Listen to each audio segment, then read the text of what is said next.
అగ్నిహోత్రుడు వచ్చి నాకు వంట చేసి పెట్టి పదార్థాన్ని పచనం చేసి రుచి వచ్చేటట్టుగా చేశాడు అంటే అది ఈశ్వరానుగ్రహం. అందులో రుచిని పెట్టి దాన్ని నేను భోగం అనుభవించడానికి నాలుక మీద రసాంకురములను పెట్టి రుచి చూసి ఆనందం అనుభవించగలుగుతున్నానంటే ఈశ్వరుడు పెట్టిన వ్యవస్థ.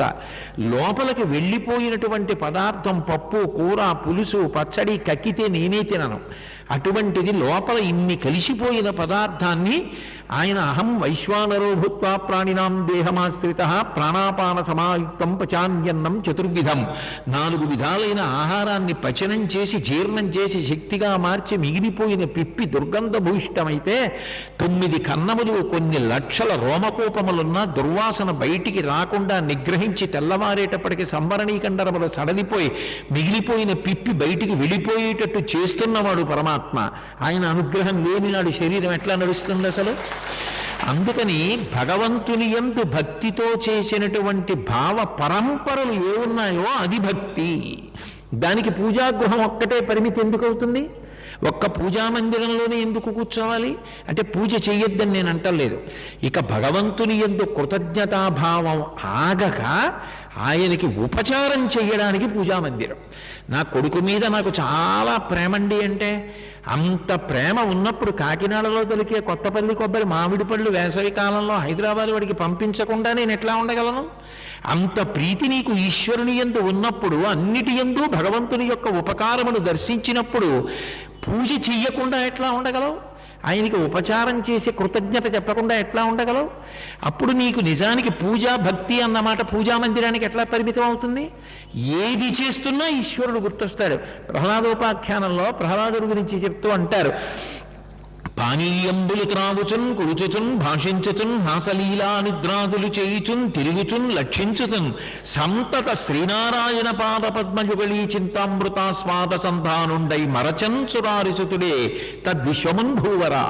పానీయంబులు త్రాగుచున్, మంచినీళ్ళు తాగితే భగవంతుడు ఎందుకు గుర్తొస్తాడు అంటే వీధిలో ఉన్నవన్నీ చూస్తూ ఉంటాను, అదిగో అదైపోయింది ఇదైపోయింది, ఇంట్లో ఈ వస్తువు అయిపోయింది ఆ వస్తువు అయిపోయింది అంటాను. కానీ నిజానికి ప్రాణములు దేని మీద ఆధారపడతాయి? నీటి మీద ఆధారపడతాయి. అమృతం వా ఆపహ అని సంజీవనం సమస్తస్య జగత సలిలాత్మిక భవ ఇత్యుచ్యతే మూర్తిర్భవస్య పరమాత్మనః అంటారు వ్యాసుల వారు లింగ పురాణంలో. నీటి మీద ప్రాణములు ఆధారపడి ఉంటాయి. అటువంటి నీరు శరీరంలో అయిపోతోంది, నీళ్లు తాగు తాగు అని దాహం రూపంలో చెప్తున్నవాడెవరు? భగవంతుడు. త్రాగితే నీరు చాలా తొందరగా ప్రాణములను నిలబెట్టడానికి కడుపులోకి చేరుకోవాలి. నీటికి ధర్మం ఏమిటి? పల్లానికి వెళ్ళాలి. కడుపు పైకి తల కిందకి భగవంతుడు పెట్టుంటే అట్లా కాకుండా ఎంత దయాళువు, కడుపు కిందకి తలపైకి పెట్టి తాగిన నీళ్లు వెంటనే కిందకి వెళ్ళిపోయేటట్టు చేస్తున్నాడే. నీరు పల్ల మెరుగు నిజము దేవుడు ఎరుగు. నీరు కిందకి అగ్ని కిందకే పెడితే అగ్ని ఎలా రగులుకుంటుంది? వంట ఎలా చేస్తాం? అగ్ని పైకి లేవాలి, నీరు కిందకి వెళ్ళాలి. ఈ ధర్మం పెట్టి దానికి అమరికగా సరిపోయేటట్టుగా శరీర నిర్మాణం చేసి నిర్వహిస్తున్నటువంటి ఆ శ్రీ మహావిష్ణువుకి ఏమిచ్చి రుణం తీర్చుకుంటావు?